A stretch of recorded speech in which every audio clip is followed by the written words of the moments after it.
I don't think this is a challenge कि आप listed company में ट्रेनिंग कर रहे हो तो आपको लिस्टेड कंपनी में ही जॉब मिलेगा. That is not, I mean, as per me it's not the correct concept.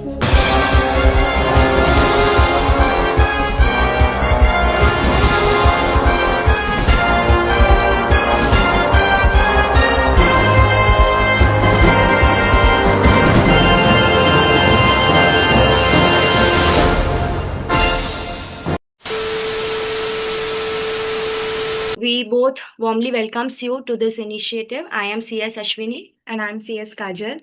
And we appreciate you giving your time and being a part of this KBC initiative by CS Thanvi Sisters. Before we begin, let me introduce CS Ashish Bed sir to Nidhi and to our viewers.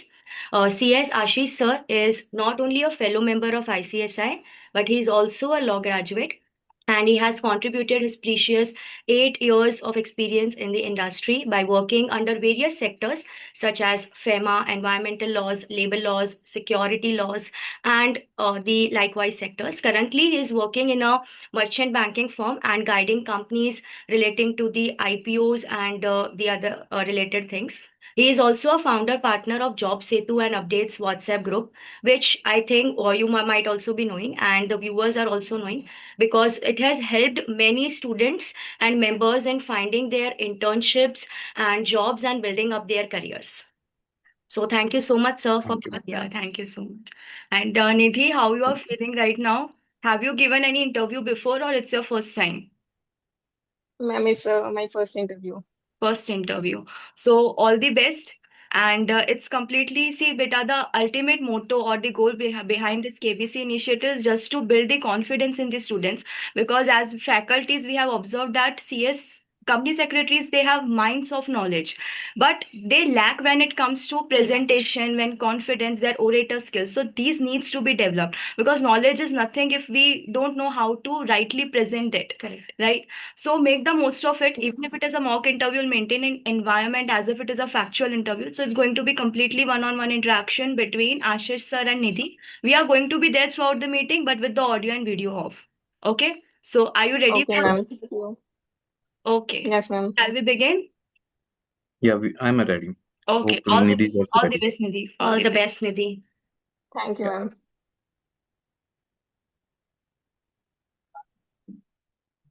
Hi Nidhi, how are you? Hello, sir. I'm fine. I see that you are based out of Faridabad, right? Yes, sir.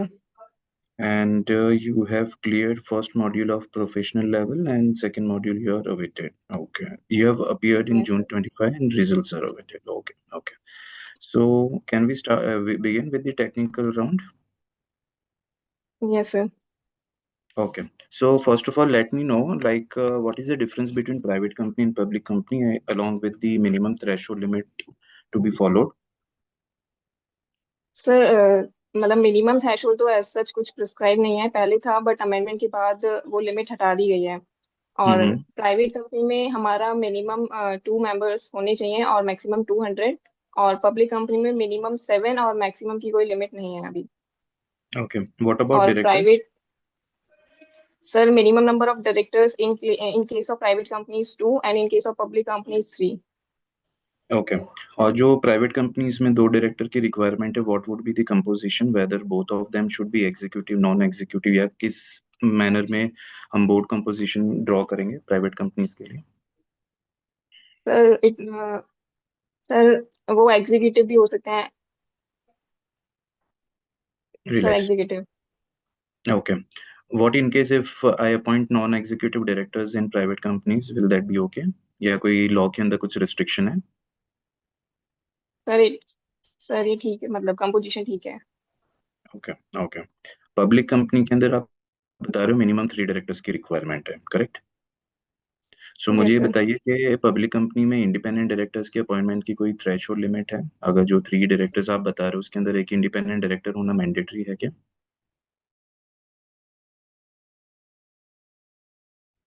In other cases unlisted unlisted public company तो minimum 2 directors independent होने चाहिए। तो उसके लिए मैं कोई threshold limit check करूंगा या पब्लिक लिमिटेड कंपनी जैसे ही मेरे पास में सर आएगी तो मैं थ्रेशोल्ड सर हम्म, लिमिट है थ्रेशोल्ड की।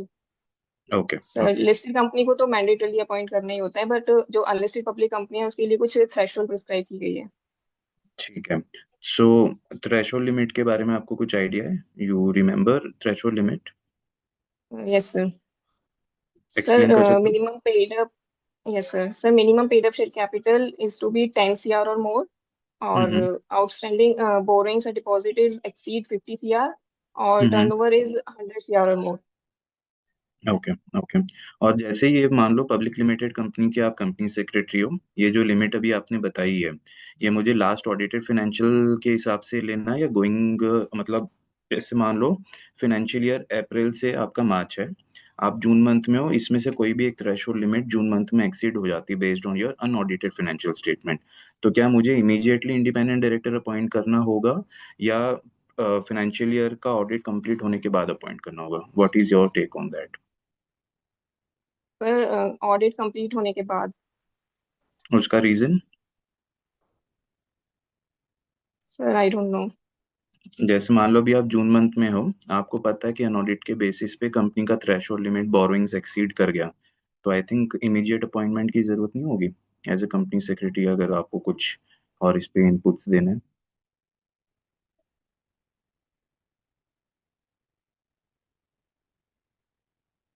M I audible? Yes sir. चलिए मैं नेक्स्ट क्वेश्चन पे आता हूँ। मुझे ये बताइए, पब्लिक लिमिटेड कंपनी में ऑडिटर्स जो स्टैट्यूटरी ऑडिटर्स है, उनकी अपॉइंटमेंट का क्या प्रोविजंस है? Sir in case of public company, जी। Sir in case of public company, auditor under section 139 is to be appointed by board of directors within a 30 days, और हम्म उसके बाद अगर बोर्ड अपॉइंट नहीं कर पाते हैं तो मेंबर्स करते हैं with in a 60 days I think. ठीक है। ये तो आपकी फर्स्ट बोर्ड मीटिंग की बात हो गई। अब मान लो गोइंग फॉरवर्ड अगर हमें अपॉइंट करना है, तो ऑडिटर्स को कितने टेन्योर के लिए अपॉइंट किया जाता है और प्रोसेस क्या होता है? सर ऑडिटर जो भी अपॉइंट हम करेंगे वो मिनिमम 5 years के लिए ही करना होता है। ओके, मिनिमम या मैक्सिमम? चलिए। सो मेरे को सर एक बात मिनिमम। बताइए, अगर मेरे को अगर ऑडिटर्स को 3 इयर्स के लिए या 2 इयर्स के लिए अपॉइंट करना है, so is it allowed under companies act for me to appoint an auditor for no two sir, years sir it is what not is the allowed. Reason? What is the reason for that? Sir law में मतलब prescribe है कि मतलब 5 years, मतलब हम minimum 5 years तक ही कर सकते हैं ऑडिटर को अपॉइंट। ठीक है। और एक 5 इयर्स का एक टेन्योर हो गया, एक टर्म हो गया, तो ऐसे कितने टर्म के लिए हम अपॉइंट कर सकते हैं सेम ऑडिटर को? सर 2 टर्म के लिए हम अपॉइंट कर सकते हैं, उसके बाद हमारा 3 years का कूलिंग पीरियड होता है। ठीक है। तो इसके अंदर जैसे आपने बताया कि बोर्ड ऑफ डायरेक्टर्स अपॉइंट करेंगे, शेयर होल्डर्स अपॉइंट करेंगे। शेयर होल्डर्स कौन सी मीटिंग में ऑडिटर्स को अपॉइंट करते हैं? Sir EGM. सॉरी, एजीएम में सर होता है। AGM AGM hmm. Ordinary basis. Casual vacancy of auditors के बारे में आपको कुछ आइडिया है कि क्या होता है ये? सर वो अभी मैंने मतलब ब्रश अप नहीं है वो टॉपिक थोड़ा। No problem no problem. Casual vacancy of auditors का मतलब ये है कि अगर ऑडिटर कभी मिड टर्म में, जैसे 5 इयर्स के लिए आपने अपॉइंट किया है, वो 2.5 इयर्स 3 इयर्स, मतलब बिफोर कंप्लीटिंग 5 इयर्स अगर वो रिजाइन कर जाते हैं, तो उनकी पोजीशन को फुलफिल करने के लिए कैजुअल वैकेंसी होता है। तो जैसे मान लो कि आपका एजीएम सितंबर में हो रहा है और आपके ऑडिटर जून जुलाई में ही रिजाइन कर गया और उन्होंने प्रीवियस फाइनेंशियल ईयर का ऑडिट नहीं किया है, तो इमीडिएटली बोर्ड उसको अपॉइंट करेगी एज ए कैजुअल वैकेंसी, कोई और ऑडिटर को लेके आएंगे। So this is a broad terms of casual vacancy of auditor. मुझे बताइए, आपको ऑल्टरनेट डायरेक्टर्स का कॉन्सेप्ट पता है? क्या होता है alternate yes directors? Sir. Explain कर यस सर। सकते हो?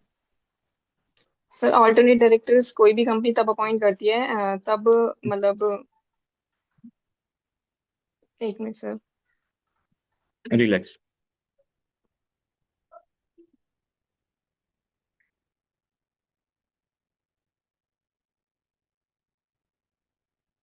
सर अल्टरनेट डायरेक्टर कोई भी कंपनी तब अपॉइंट कर सकती है तब जो मतलब ओरिजिनल डायरेक्टर है वो more than 3 months out of India जाता है। तो ऑल्टरनेट डायरेक्टर पोजीशन कब वेकेट करते हैं? सर जो ओरिजिनल डायरेक्टर का टेन्योर होता है वो, और जब ओरिजिनल डायरेक्टर वापस इंडिया आ जाता है तब, whichever is. Same same person, दो director, two directors of a same company के ऑल्टरनेट डायरेक्टर बन सकते हैं? No sir. Okay.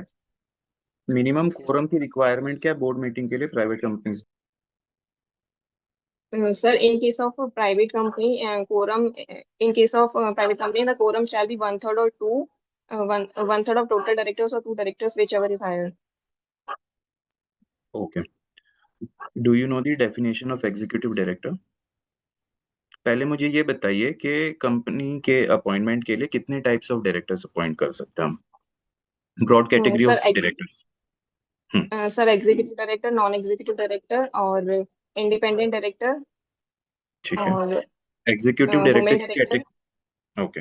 Executive director की कैटेगरी में कौन कौन आते हैं? Sir, whole time director. और Sir, women managing director, director किस में आते हैं? मैनेजिंग डायरेक्टर managing किस में आते हैं? managing director. ठीक Sir, है. executive director. हाँ. एंड नॉन एग्जीक्यूटिव डायरेक्टर्स में कौन कौन आते हैं? सर, हमारा नॉन एग्जीक्यूटिव में आता है हमारा इंडिपेंडेंट डायरेक्टर और independent director. Other than independent directors जो एग्जीक्यूटिव नहीं होते उसको भी हम नॉन एग्जीक्यूटिव डायरेक्टर्स बोलते हैं. ठीक है. अब मुझे बताइए कंपनीज एक्ट के अंदर डेफिनेशंस के अंदर मैनेजिंग डायरेक्टर का तो डेफिनेशन दिया है, उनकी रिक्वायरमेंट दी है, और इंडिपेंडेंट डायरेक्टर्स की डेफिनेशन दी है और उनकी रिक्वायरमेंट दी है. एग्जीक्यूटिव डायरेक्टर को कहीं पे कंपनीज एक्ट डिफाइन करता है? Any idea? एग्जीक्यूटिव. हम हर जगह पे एग्जीक्यूटिव डायरेक्टर वर्ड यूज करते हैं, बट एग्जीक्यूटिव डायरेक्टर का कहीं पे डेफिनेशन दिया है कंपनीज एक्ट में? तो अकॉर्डिंग टू मी शायद स्पेसिफिकेशन ऑफ डेफिनेशन रूल्स में है कुछ डेफिनेशंस. करेक्ट. करेक्ट. ये काफी कम लोगों को पता है. I was not expecting good answer on that. So executive director means whole time director. तो कभी भी आप लिस्टेड कंपनी का मास्टर डेटा या बीएससी एनएससी पे चेक करोगे, so basically executive director is nothing but whole time director.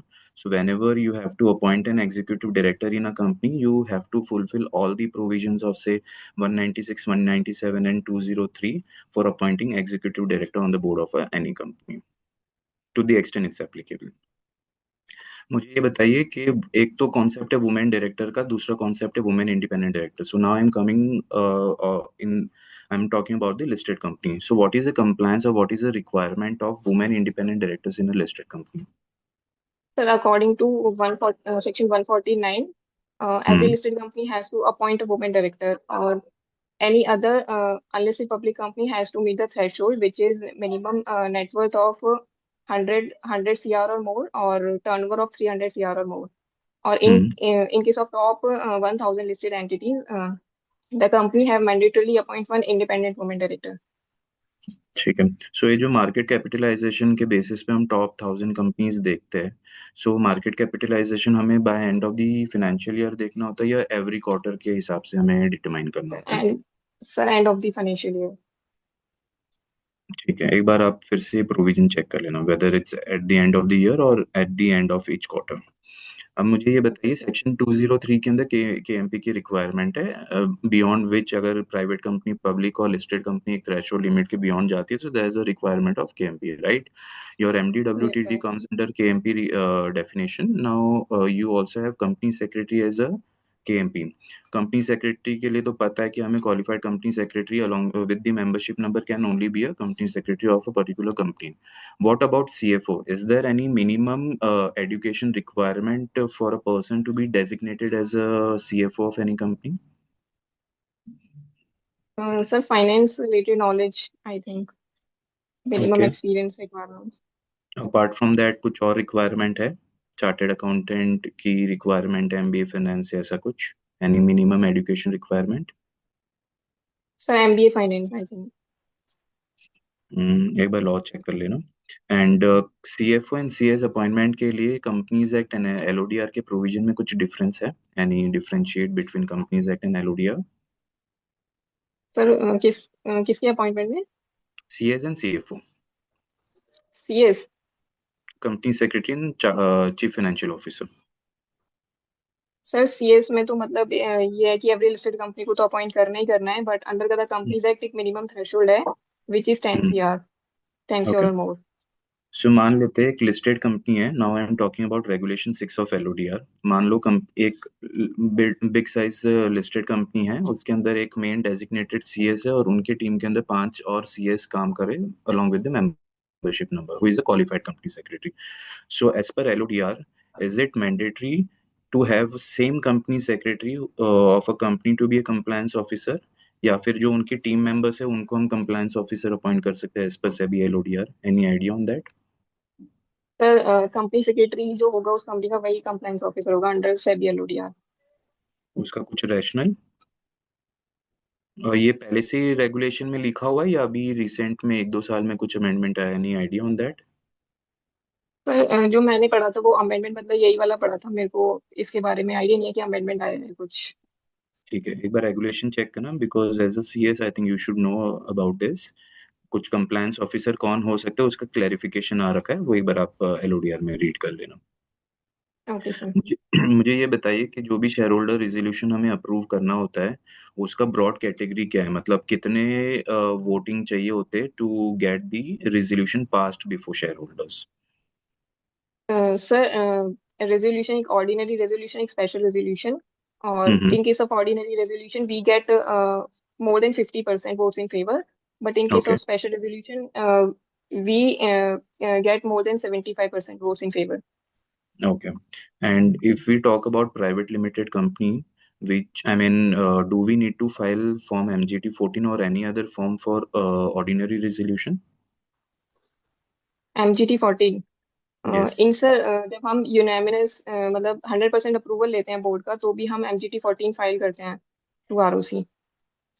मैं आपको प्राइवेट लिमिटेड कंपनी की बात कर रहा हूँ। प्राइवेट लिमिटेड कंपनी में ऑर्डिनरी रेजोल्यूशन फाइल करने की रिक्वायरमेंट होती है विद आरओसी? Yes sir. ठीक है, आई थिंक एक बार ये आप चेक कर लेना।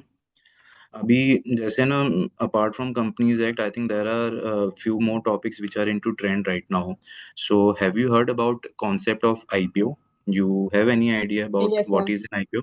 Okay, can you just yes brief sir. me about that? Sir topic बताना है आईपीओ का मतलब। हाँ, मतलब ब्रॉडली अगर आपको कोई इंटरव्यू में पूछता है कि what is an IPO, what is a concept, so anything which you know really want to differentiate from private companies and companies going for an IPO. जैसे सर आपको listed when a company company क्या है वो तो पता ही है, but listed करने के लिए क्या प्रोसेस होता है, अगर वो थोड़ा सा आप कॉन्सेप्ट एक्सप्लेन कर सकते हो तो। Sir, when a company wants to issue securities to the public, it has to fulfill certain condition, which is to be given in under the ICDR. Hmm. So basically, Nidhi, I'll just give you a brief idea. There are three types of companies to be precise. First is the private company, second is your public limited company, and third is the listed company. So the journey of public limited company to a listed company, they have to follow the process of IPO, which is specified under your SEBI ICDR regulation, Companies Act, and to some extent, SEBI LODR requirement has to be fulfilled. अभी आप इसके बारे में थोड़ा सा read करना, I mean due to paucity of time I may not be able to explain you, but ये थोड़ा सा आप पढ़ना so that it will develop an interest of you in a listed segment. I think I have covered maximum questions. Tanvi sisters, do you want me to continue or we move to next part?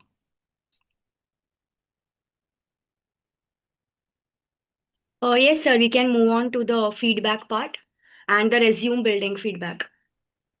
Okay. So Nidhi, I have just gone through your CV. So there are few correction I think which you have to follow, irrespective whether you are appearing for management training or going forward as a qualified company secretary. First thing, you have given the link of your LinkedIn profile which is not active. So you have to ensure कि अगर आप LinkedIn profile या कोई भी आप social handling का profile इस resume में डाल रहे हो, so that profile has to be active, or else you have to remove the LinkedIn profile because someone may not be able to access your profile. So एक first thing वो है जो आपको ensure करना है।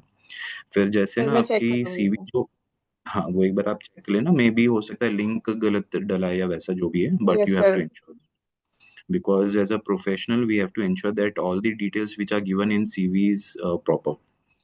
फिर आपके इसमें थोड़ी सी फॉर्मेटिंग इशू है, जैसे अलाइनमेंट का भी प्रॉब्लम है, आपने जस्टिफिकेशन अलाइनमेंट नहीं यूज कर रखा है, आपने लेफ्ट अलाइनमेंट यूज कर रखा है, I think under the head of career objective, so that you have to ensure.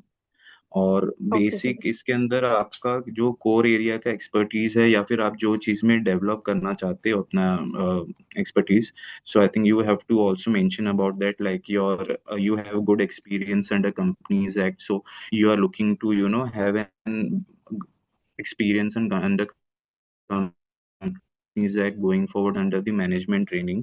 तो वो सारी डिटेल्स थोड़ा सा आप इसमें इनपुट कर दीजिए, सो बेटर ओके सर। रहेगा. Since you are going for first time as an internship, I think somewhere you can just build one more paragraph wherein you can state that what all theoretical readings you have done. जैसे आपको auditors के appointment का process पता है, directors के appointment का process पता है, केएमपी के अपॉइंटमेंट का प्रोसेस पता है, तो जैसे जो आपको थॉरोली चीजें पता है ना, I think in bullet points you can incorporate all those points in your CV so that readers or the interviewer who is taking your interview will know that you have so many knowledge and you are yet to learn this many things, so that will help you to crack your interview. And okay sir. generally interviews, generally resumes के अंदर uh, जैसे अगर कोई passport photograph भी आपको लगाना है तो वो भी आप लगा सकते हो. It's not compulsion, but generally लोग प्रीफर करते हैं कि आपकी प्रोफेशनल फोटो भी उसमें लगी हो, so that it gives good image about your resume. So that's all from my okay sir. side. If you have any clarification जो आपको चाहिए about how to go for internship, whether you have to do internship in PCS company or any other segment, या इस तरीके के कुछ भी सवाल है related to your internship, maybe you can throw your questions and we would be happy to take them. Yes sir, TCS firm में करना चाहिए या लिस्टेड कंपनी में या फिर प्राइवेट में, थोड़ा कंफ्यूजन रहता है इस चीज का। आपका long term goal क्या है? Like sir whether you job. want to become a PCS or you want to continue in a job. Sir job. देखिए इसके ना दो तीन एलिमेंट्स है. इरिस्पेक्टिव कि आप जॉब में जाना चाहते हो या पीसीएस में, of course this is my personal view, हो सकता है अलग अलग लोगों के अलग अलग व्यूज रहेंगे. इरिस्पेक्टिव कि आपको पीसीएस बनना है या कंपनी में जाना है, I think you should start your internship with a good PCS firm. Reason why I am saying this, because in PCS firm you get good experience of form filings, drafting of your secretarial records like board meeting minutes, और जो भी secretarial documents है वो आप properly draft करने का आपको chance मिल जाता है.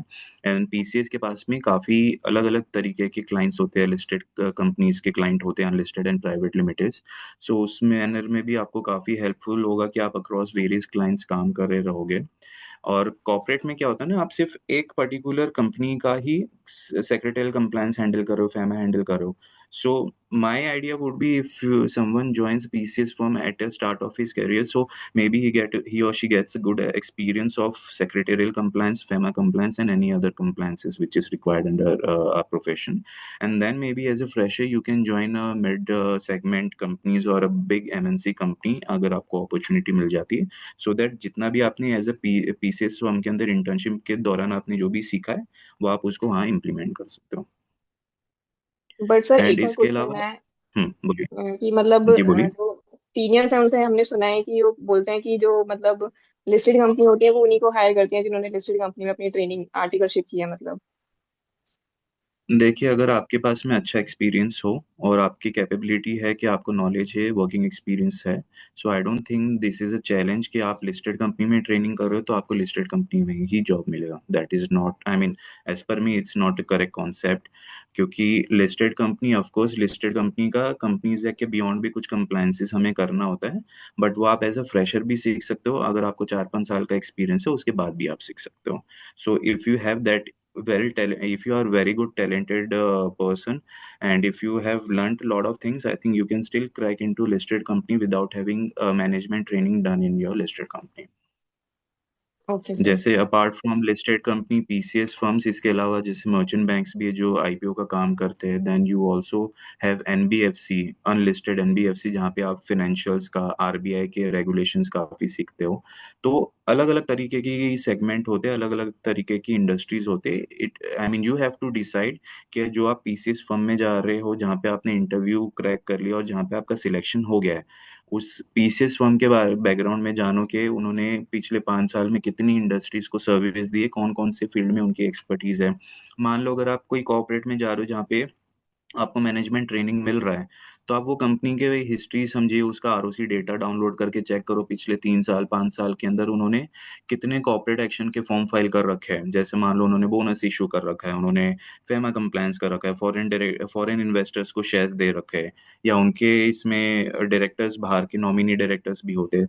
तो उस तरीके की कंपनी में भी अगर आप ट्रेनिंग करना चाहते हो तो एक अच्छा ऑप्शन हो सकता है, बिकॉज वहाँ पे आपको अलग अलग तरीके के कॉर्पोरेट एक्शन, अलग अलग तरीके के कंप्लायंसेस सीखने मिलते हैं। So my only basic idea is कि आप पीसीएस फर्म में जाओ, कंपनी में जाओ, या कोई और सेगमेंट में जाओ, उसका पहले बैकग्राउंड चेक कर लेना, सो that you don't and up कि यहाँ पे आपको कुछ सीखने नहीं मिला है। क्योंकि जो आपकी मैनेजमेंट ट्रेनिंग का पीरियड होगा, you have to do best in your management training, because that is the only period where in people will guide you and people will help you to understand the compliance. जैसे ही आप fresher बनोगे, 1 साल 2 साल का experience हो जाएगा ना, so people would be expecting कि आप जूनियर्स को सिखाओगे और आपको सारी चीजें तो नहीं बोलूंगा, बट एक अच्छा नॉलेज है। सो जो भी लर्निंग करना है, इंश्योर करना है कि आपका सिलेक्शन प्रॉपर हो। Okay, sir. ठीक है, I think I am done with whatever I had to say. Before we conclude, we would like to appreciate because the questions you selected and you maintained the tone of the interview by starting with the easy questions, then going to the medium ones, and then slowly going to the difficult ones, and then started with the difficult and maintained the confidence of the Yes. candidate. That is very Yeah, and at the same time, you were asking the questions and correcting the answers. And the questions which you selected are the highly possible questions which can be asked in the interview.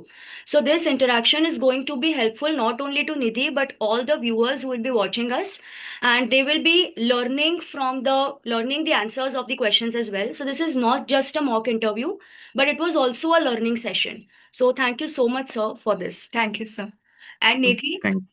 since you said that it was Thank you, sir. first interview, but your knowledge is actually commendable. The way you answered means to the point, because कई सारे students ऐसे होते हैं जो बहुत ज्यादा बोल जाते हैं, Yeah. उनको नहीं पता रहता कि कहाँ पे स्टॉप करना, और कई सारे कुछ इतना बोल ही नहीं पाते. But since you said it was your first interview, according to that, it was very Very very precise. precise and Yeah. nice. One thing which we would like to say you that जब भी आपको कोई question पूछे, especially when you are sitting in an interview, और जब आप उसके provision सोच रहे हो, so make sure that this should not come on your facial expressions that you are thinking something. Make sure करो कि वो आपके फेस पे ना आए. That is important. That's it. Correct. बाकी it was Thank you, ma'am. Fantastic interaction. ठीक है। Yeah, thank you so much, sir, for coming Thank you, sir. 9 a.m. in the morning on a working day. Thank you so much. Bye bye. Thank you so much, sir. Thank you so Bye-bye. much. Thank Bye, you, sir. bye, Nidhi. Yeah. Bye, sir. Bye, ma'am.